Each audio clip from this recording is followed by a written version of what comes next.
njeriu kur është i paditur, ndërton në vetveten e tij botë kuptime dhe koncepte të gabuara, që në bazë të këtyre botë kuptimeve dhe të koncepteve vazhdon ecën, jeton dhe shkatron veten e tij, shkatron dhe të tjerat, shkatron dhe familjen, shkatron dhe të tjerët. Padituria është hall i madh. Prandaj u themi vëllezërve, motrave, besimtarëve, lexoni, dëgjoni, mësoni, ejani në xhami, shpletoni Kur'anin, bëje projekte, lexosh Kur'anin, librin e Zotit, nga kapaku në kapak.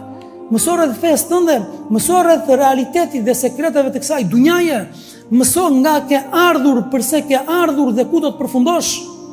Do të kuptosh shumë gjëra, do të qartësohen jashtëzakonisht shumë gjëra, nëse ti përqendrohesh në këtë gjë.